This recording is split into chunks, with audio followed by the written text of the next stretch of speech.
Good morning dear students. કેમ છો બધા?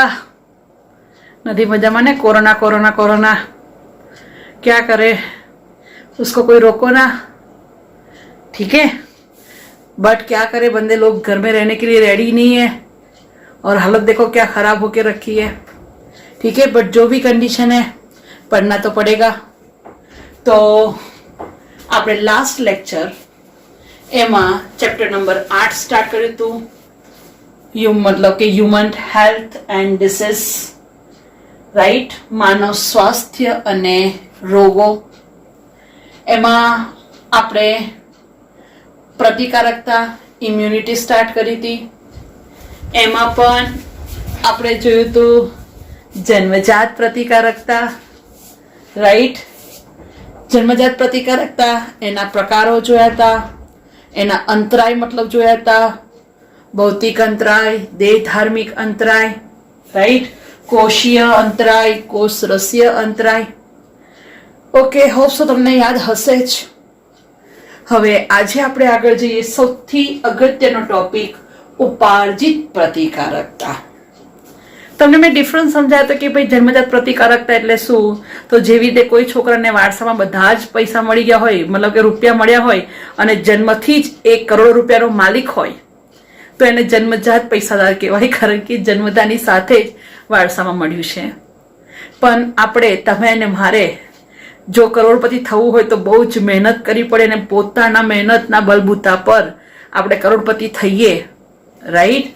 તો એ આપણે પોતે કમાયું છે, પોતે પ્રાપ્ત કર્યું છે, તો એને કહેવાય ઉપાર્જિત પ્રતિકારકતા.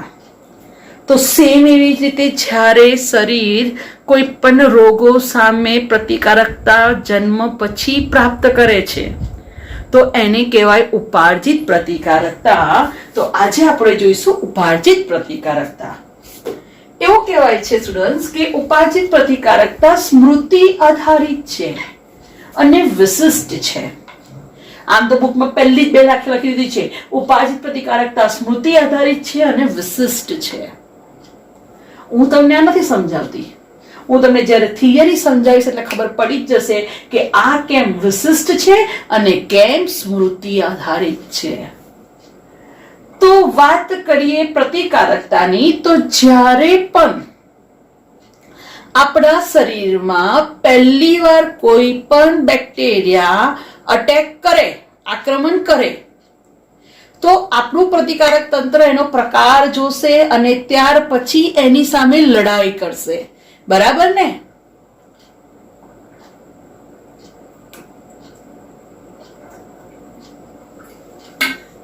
તો જ્યારે પહેલી વાર કોઈ પણ એન્ટીજનનો આક્રમણ થાય અને આપણું શરીર એનો પ્રકાર સમજે, જાણે, પછી એના માટે લડાઈ કરશે ને, તો એ જે પ્રતિકારકતા હોય એને કહેવાય પ્રાથમિક પ્રતિકારકતા. એ કેવી હોય? પ્રમાણમાં ધીરી હોય છે. પણ જ્યારે બીજી વાર અટેક થાય તો જે પ્રતિકારકતા હોય છે એને કહેવાય દ્વિતીય પ્રતિકારકતા. એ પ્રમાણમાં ઝડપી હોય છે કારણ કે એ સ્મૃતિ આધારિત હોય છે, રાઈટ. હવે કેવી રીતે પ્રાથમિક અને દ્વિતીયક મળે છે એનું ડિટેલિંગ જોઈએ. ખાસ ધ્યાન આપજો. તો આપણને ખબર છે કે આપણા શરીરમાં આવેલા છે ભક્ષક કોષો, જેને કહેવાય લસિકા કોષો, લિમ્ફોસાઇટ્સ. જ્યારે પણ લડાયક સૈન્યની વાત કરે તો આપણને ખબર છે કે આપણા શરીરના સૈનિકો તરીકે કોણ વર્તે છે? લસિકા કોષો. પણ એક્ઝેક્ટલી કેવી રીતે કામ કરે છે એ જોઈએ. તો જ્યારે પણ લસિકા કોષો કોઈ પણ એન્ટીજનના સંપર્કમાં આવે ત્યારે હવે એ વિભાજન થવાની શરૂઆત કરે છે. એકચ્યુઅલી ખરેખર વિભેદનની શરૂઆત કરે છે. કેવી રીતે? તો લસિકા કોષો આપણને ખબર છે ઉદ્ભવ થાય છે ક્યાં આગળ? એના ઉત્પત્તિ સ્થાન છે અસ્થિ મજ્જા. ક્યાં ઉદ્ભવે છે? અસ્થિ મજ્જા, જેને કહેવાય બોન મેરો. તો સાંભળજો, જે લસિકા કોષો બોન મેરોમાં રહીને જ પરિપક્વ થાય એને કહેવાય બી લિમ્ફોસાઇટ, ધેટ ઇઝ બી લસિકા કોષો, જેને આપણે કહીએ છીએ બી સેલ્સ. અને જે લસિકા કોષો ઉત્પન્ન થયા બોન મેરોમાં, રાઈટ, પણ જો એ થાઇમસ ગ્રંથિમાં જાય, ખબર છે ને થાઇમસ ગ્રંથિ કયો અંતસ્ત્રાવ? થાઇમોસિન્સ. થાઇમસ ગ્રંથિમાં જઈને થાઇમોસિન અંતસ્ત્રાવની અસર હેઠળ પરિપક્વ થાય તો એને કહેવાય T lymphocyte, that is T cells. તો પ્રતિકારક તંત્રના કોષો બે પ્રકારના થયા, બી કોષો, ટી કોષો. બી લસિકા કોષ, ટી લસિકા કોષ. જે અસ્થિ મજ્જામાં રહીને જ પરિપક્વ થયા તો બી સેલ્સ, જે થાઇમસ ગ્રંથિમાં જઈને પરિપક્વ થયા ટી સેલ્સ. સમજમાં આવ્યું? B cells, T cells, right. હવે બી કોષો કેવી રીતે પ્રતિરક્ષણ આપે છે? તો બી કોષો બે પ્રકારના કોષોનું નિર્માણ કરે છે, રાઈટ. એક પ્લાઝ્મા કોષો અને બીજું સ્મૃતિ કોષો, મેમરી સેલ્સ. પ્લાઝ્મા કોષો શું કાર્ય કરે છે? એ બનાવે છે શું? એન્ટીબોડી. અને સ્મૃતિ કોષો નામ પ્રમાણે સ્મૃતિ રાખે છે, યાદ રાખે છે એન્ટીજનનો પ્રકાર. ખબર પડી? તો આ મોસ્ટ ઇમ્પોર્ટન્ટ. બી કોષો બે પ્રકારના કોષો બનાવે, પ્લાઝ્મા કોષો અને સ્મૃતિ કોષો. અને પ્લાઝ્મા કોષો એન્ટીબોડીનું નિર્માણ કરે છે. કેવી રીતે? એમને એમ ગમે તે એન્ટીબોડી? ના. પ્લાઝ્મા કોષો પહેલું જ્યારે પણ એન્ટીજન લસિકા કોષોના સંપર્કમાં આવશે એટલે બી લસિકા કોષો શું કરે છે? પ્લાઝ્મા કોષોનું નિર્માણ કરે છે, પણ પ્લાઝ્મા કોષો એન્ટીજનનો પ્રકાર જોશે કે ભાઈ એન્ટીજન કેવો છે, રાઈટ. જેવો એન્ટીજનનો પ્રકાર હશે ને એ પ્રમાણે પ્લાઝ્મા કોષો એન્ટીબોડીનું નિર્માણ કરશે.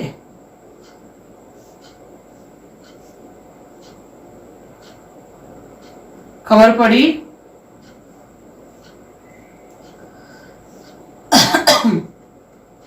રાઈટ. તો બ્લુ કલરના બધા એન્ટીબોડી છે અને આ બધા એન્ટીજન, રાઈટ. તો હવે ખબર પડી કે ચોક્કસ એન્ટીજન સામે ચોક્કસ એન્ટીબોડીનું નિર્માણ થાય છે, રાઈટ. જે રીતે ચોક્કસ તાળાની ચોક્કસ ચાવી હોય એવી જ રીતે પ્લાઝ્મા કોષો ચોક્કસ એન્ટીજનને ઓળખે છે અને એ એન્ટીજનને ઓળખીને એના આધારે ચોક્કસ એન્ટીબોડીનું નિર્માણ કરે છે. ધેટ્સ વાય શું કીધું? વિશિષ્ટ છે, રાઈટ. બીજું, સ્મૃતિ કોષો આનો પ્રકાર યાદ રાખે છે. હવે શું થાય? કે સમજી લો કે જ્યારે પહેલી વાર કોઈ એન્ટીજન અટેક કરે છે તો એ એન્ટીજન જ્યારે આક્રમણ કરે છે ત્યારે આ બી કોષો એના સંપર્કમાં આવશે, એનો પ્રકારને ઓળખશે, એના પ્રકારને ઓળખીને એ પ્રમાણે પ્લાઝ્મા કોષો એ પ્રકારના એન્ટીબોડીનું નિર્માણ કરશે. એટલે જ્યારે પહેલી વાર અટેક થાય ત્યારે બધી પ્રક્રિયા થાય છે એટલા માટે વધારે ટાઈમ લે છે. એટલા માટે કીધું કે જે પ્રાથમિક પ્રતિચાર છે એ કેવો હોય છે? ધીરો હોય છે. પણ પ્રાથમિક પ્રતિચારમાં જોડે જોડે ઉત્પન્ન થઈ ગયા છે સ્મૃતિ કોષો. એટલે બીજી વાર જ્યારે એન્ટીજન સંપર્કમાં આવશે તો સ્મૃતિ કોષ ધાડ દઈને અરે તું તો પહેલા આવેલો છું, આની સામે તો આવા એન્ટીબોડી ફાટ એન્ટીબોડીનું નિર્માણ કરશે. અને એટલા માટે જે બીજી પ્રતિકારકતા છે દ્વિતીય પ્રતિકારકતા કે જે સ્મૃતિ કોષો પર આધારિત છે એ પ્રમાણમાં ઝડપી હોય, રાઈટ. ખબર પડી ગઈ કે ભાઈ પ્રાથમિક પ્રતિકારકતા પ્રમાણમાં ધીરી હોય અને દ્વિતીય પ્રતિકારકતા જે સ્મૃતિ કોષો પર આધારિત હોય એ કેવી હોય છે? એકદમ ઝડપી. ખ્યાલ આવી ગયો અહીંયા સુધીનો કે બી કોષો બે પ્રકારના કોષો બનાવે, પ્લાઝ્મા કોષો જે એન્ટીબોડીનું નિર્માણ કરે અને સ્મૃતિ કોષો ધેટ ઇઝ મેમરી સેલ્સ આ એન્ટીજનનો પ્રકાર યાદ રાખે, એટલે જ્યારે બીજી વાર એ એન્ટીજન અટેક કરે ત્યારે શરીર આપણું ફટાફટ એની સામે લડાઈ કરે છે, રાઈટ. અને આ જ સ્મૃતિ કોષોનો ગુણધર્મ રસી, એમાં હું તમને સમજાવીશ કે ભાઈ આપણે નાનપણમાં કોઈ પણ રોગ નથી થતો છતાં પણ આપણે રસી મુકાઈએ છીએ. એનું કારણ શું? તો જ્યારે પોલિયો એની રસી મુકાઈએ છીએ એટલે શું છે, પોલિયો વાયરસ મારી નાખેલા એ જ એની રસી હોય છે. રસીમાં નિષ્ક્રિય કરેલા કે મારી નાખેલા સૂક્ષ્મ જીવો હોય.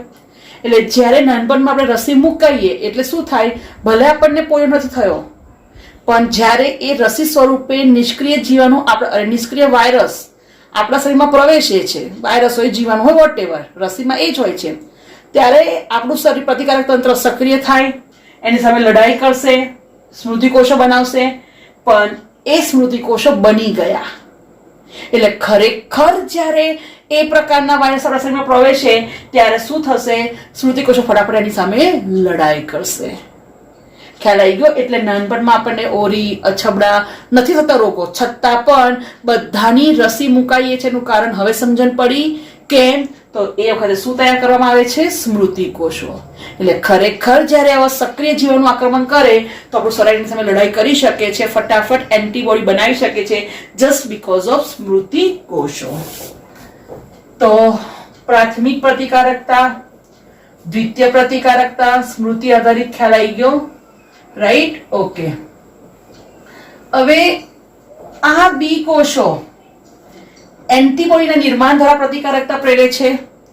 એન્ટીબોડી કોષ રસમાં મુક્ત થાય છે એટલા માટે એને તલ પ્રતિકારકતા પ્રતિચાર કહેવાય, બરાબર. અને કોના મધ્યસ્થી દ્વારા થાય, એન્ટીબોડી, રાઈટ. જ્યારે ટી કોષો ડાયરેક્ટ લડાઈ કરે છે એટલે એ કઈ પ્રતિકારકતા આપે, કોષીય પ્રતિકારકતા. હા ને, ટી કોષો કઈ પ્રતિકારકતા આપે, કોષીય, કારણ કે ટી કોષો ડાયરેક્ટ લડાઈ કરે છે. બી કોષો એન્ટીબોડીનું નિર્માણ કરે છે. ચલો હવે આગળ જોઈએ એન્ટીબોડીના અણુની રચના.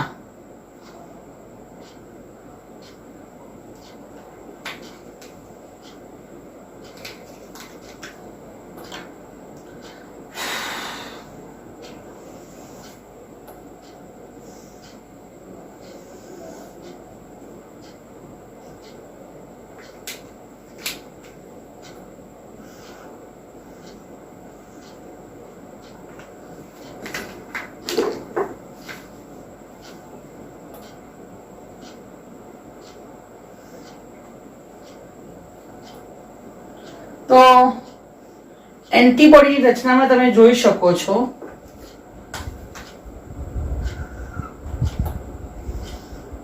તો આ છે પહેલી શૃંખલા, આ જસ્ટ તમારી જાણ માટે. આ સેકન્ડ શૃંખલા, આ થર્ડ શૃંખલા અને આ ફોર્થ શૃંખલા. ખબર પડે છે ને?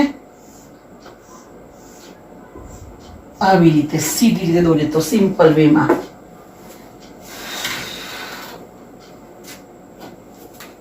ફરી બતાવું દોરીને. વાય શેપ નાનું દેખાય છે, બરાબર. આ એન્ટીબોડી છે. હવે એન્ટીબોડીની રચનાની વાત કરીએ તો એમાં બે શૃંખલા હલકી, જો હું આ ભૂસું છું, આ 1 અને 2. હલકીને લાઇટ કહેવાય. કેટલી હતી હલકી શૃંખલા? 2.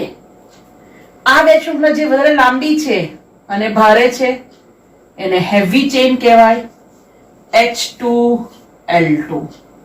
H મતલબ હેવી, હેવી મતલબ ભારે, L મતલબ લાઇટ, લાઇટ મતલબ હલકી. તો એન્ટીબોડીની રચનામાં બે હેવી શૃંખલા અને બે ભારે, એટલે કે બે ભારે શૃંખલા અને બે હલકી શૃંખલા હોય છે, H2L2. આ જે એન્ટીબોડી છે એની 4 પોલીપેપ્ટાઇડ શૃંખલા હોય છે, ગ્લાયકોપ્રોટીન છે, જે પરસ્પર બે શૃંખલાઓ પરસ્પર, અને દરેક શૃંખલા પણ જોડાય છે ડાયસલ્ફાઇડ બંધથી. કયો બંધ? ડાયસલ્ફાઇડ બંધ. અને આ શૃંખલામાં આ જે ભાગ છે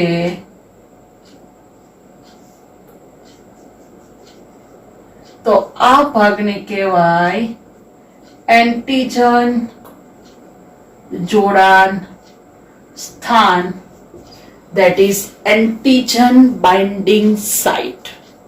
અને આ ભાગ પરિવર્તનશીલ પ્રદેશ, અહીંયા જે ફ્લેક્સિબલ દોર્યો છે ને, પરિવર્તનશીલ પ્રદેશ. કેમ પરિવર્તનશીલ?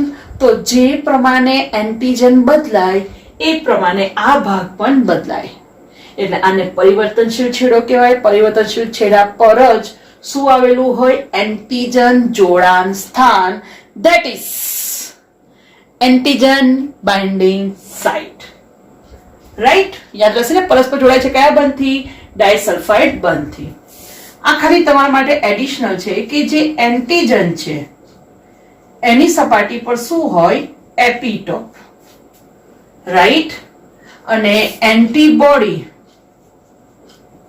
એની સપાટી પર પેરાટોપ હોય, અને બંને એકબીજાને કોમ્પ્લિમેન્ટરી હોય, તો બંને એકબીજા સાથે જોડાય અને પ્રક્રિયા થશે. કોમ્પ્લિમેન્ટ એટલે ખબર ને, જસ્ટ લાઈક તાળું અને કુંચી, બરાબર ને? એકનો ભાગ ઉપસેલો હોય તો બીજાનો ખાડાવાળો હોય, તો જ બંને એકબીજામાં બંધ બેસતા હોય. તો યાદ રહી જશે, એન્ટીબોડી H2L2, બે ભારે શૃંખલા, બે હલકી શૃંખલા પરસ્પર જોડાય છે ડાયસલ્ફાઇડ બંધથી. અને લેવલિંગમાં ખાસ પૂછાય છે એન્ટીજન બાઇન્ડિંગ સાઇટ. લાંબી શૃંખલા ભારે અને બહાર ટૂંકી શૃંખલા હળવી શૃંખલા. હવે તમને ખબર ના હોય તો કહી દઉં કે આ તમે જેને આપણે એન્ટીબોડી કહીએ છીએ ને, એને જ બીજું શું કહેવાય ખબર છે? ઇમ્યુનોગ્લોબ્યુલિન. IG immunoglobulin. એના પ્રકાર આવડે છે? નહીં આવડતા? મને તો આવડે છે. હોમવર્ક ના કર્યું હોય તો કેમ? તો કે ગયા હતા કઈ ગામડે. રાઈટ? તો ઇમ્યુનોગ્લોબ્યુલિન ના પ્રકાર છે 5: IgG, IgA, IgM, IgD, IgE. હવે એમાં ખાસ ધ્યાન રાખજો કે જ્યારે IgG ની વાત કરીએ ને, તો જરાયુમાંથી પસાર થઈ શકે છે ફક્ત એક જ એન્ટીબોડી. કોણ? IgG. જરાયુ ખબર છે ને, જેના દ્વારા બાળક માતાના શરીર સાથે જોડાય છે. એ આવી ગયું છે ને? શું ક્યાં હોય? Correct, colostrum. IgA નવસ્તન્ય, બરાબર ને? શરૂઆતમાં માતાના દૂધમાં જે પીળાશ પડતું પ્રવાહી કોલોસ્ટ્રમ જેમાં હોય IgA, જે બાળકને પ્રતિકારક શક્તિ વધારે છે. અને એટલા માટે કહે છે કે જ્યારે બાળક જન્મે ત્યાર પછી 1 વર્ષ સુધી એને સ્તનપાન કરાવવું જોઈએ, કારણ કે આ સ્તનપાન કરાવે એ દૂધમાં શું હોય છે? IgA colostrum. રાઈટ? IgM સૌથી ભારે. કોણ? મનીષા મેડમ. તો સૌથી ભારે ઇમ્યુનોગ્લોબ્યુલિન કયો? IgM. રક્તકણની સપાટી પર જોવા મળે IgD. અને ખબર છે ને, ઈ શાના માટે જવાબદાર? એલર્જી. એલર્જી માટે કોણ જવાબદાર? IgE. તો યાદ રહી જશે ને ગામડે. રાઈટ? તો તરલ પ્રતિકારકતા માટે જવાબદાર એન્ટીબોડી. રાઈટ? એન્ટીબોડી અથવા તો બી સેલ્સ એ તરલ પ્રતિકારકતા આપે. બી સેલ્સ એન્ટીબોડીના નિર્માણ દ્વારા પ્રતિકારકતા આપે, જ્યારે ટી સેલ્સ કઈ પ્રતિકારકતા માટે જવાબદાર? કોષીય, સેલ્યુલર, કારણ કે પોતે જ ડાયરેક્ટ લડાઈ કરે છે. હવે વાત આવી ટી કોષોની. તો ટી કોષો કોષીય પ્રતિકારકતા આપે છે. કેવી રીતે? તો ટી કોષો ડાયરેક્ટ લડાઈ કરે છે, પણ પણ ટી કોષોની વાત કરીએ તો ટી કોષોના પણ પ્રકાર છે. જેમ કે પહેલો પ્રકાર છે helper T cell. Helper T cells, that is મદદ કરતા ટી સેલ્સ. નામ પ્રમાણે મદદ કરે છે. કેમ? તો હેલ્પર ટી કોષો જ્યારે પણ એન્ટીજનના સંપર્કમાં આવે એટલે લિમ્ફોકાઇન્સ દ્રવ્યનો સ્ત્રાવ કરે અને એ વખતે signal tin tin tin tin tin, અહીંયા છે એન્ટીજન, આવો આવો આવો. એટલે દોડતા દોડતા આવશે કોણ? બી કોષો અને બીજા ટી કોષો. અને શું કરશે? બી કોષો કોણ નિર્માણ કરશે? એન્ટીબોડી, જેના દ્વારા શું કરશે? એન્ટીજનનો સફાયો કરશે. અને ટી કોષો, એમાં પણ સાયટોટોક્સિક ટી કોષો આક્રમણ કરી મૂકશે. તો ટી કોષોનો પહેલો પ્રકાર જોયો, હેલ્પર ટી કોષો, મદદ કરતા ટી કોષો. બીજો પ્રકાર છે cytotoxic T cells. C four cytotoxic T cells. શું કરે છે? જીવાણુઓનો નાશ કરે છે. કેવી રીતે? તો એક ઉત્સેચક સ્ત્રાવે છે પોર્ફિરિન. પોર્ફિરિન શું કરે કે જે યજમાન કોષ હોય, જે એન્ટીજન હોય, એના શરીર પર નાના નાના છિદ્રો પાડી દે. અને છિદ્રો પાડે એટલે એ છિદ્રો દ્વારા પ્રવાહી જશે, કોષ પ્રવાહીથી ભરાશે, કોષ ફૂલીને શું ફાટી જશે. રાઈટ? સાયટોટોક્સિક ટી કોષો. અને એવું જ ત્રીજો છે ટીએસ. એસ એટલે સપ્રેશર. એસ એટલે શું? સપ્રેશર, જેને કહેવાય નિગ્રાહક ટી કોષ. શું કહેવાય? નિગ્રાહક ટી કોષ. અને નિગ્રાહક ટી કોષ શું કાર્ય કરશે? તો યાદ રહેશે ને, બી કોષનું કાર્ય અટકાવે. નિગ્રાહક કરવું મતલબ કે અટકાવવું. બરાબર? તો બી કોષનું કાર્ય અટકાવે, કાં તો ટી હેલ્પર કોષોના કાર્યને પણ અટકાવે છે. અને ચોથો પ્રકાર ખબર જ છે ને, સ્મૃતિ ટી કોષો. આ બધાના પ્રકારો યાદ રાખે એ કોણ? સ્મૃતિ કોષો. રાઈટ? તો આ ધ્યાન રાખજો. આ વાત થઈ, આ એડિશનલ છે છતાં પણ કામ લાગશે. ઓકે, આ વાત થઈ બી કોષો, ટી કોષો. રાઈટ? ઉપાધિત પ્રતિકારકતા, હોપ્સો બધું કમ્પ્લીટ આવડી ગયું હશે.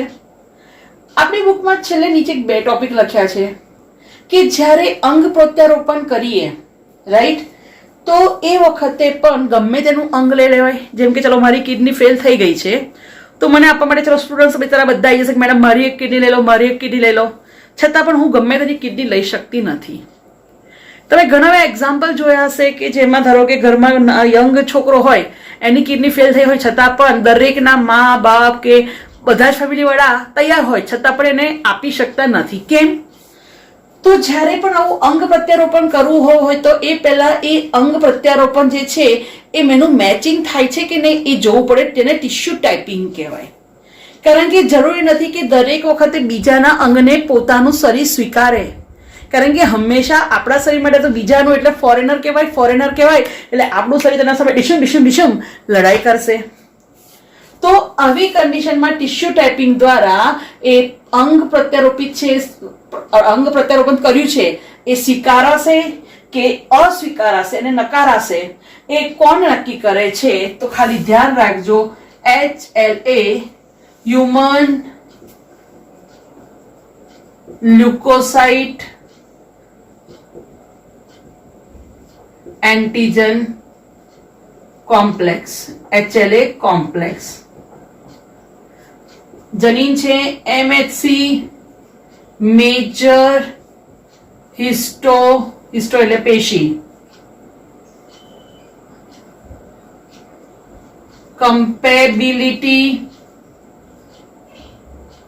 મેજર હિસ્ટો કમ્પેબિલિટી સેલ્સ અથવા major histocompatibility cells. Right?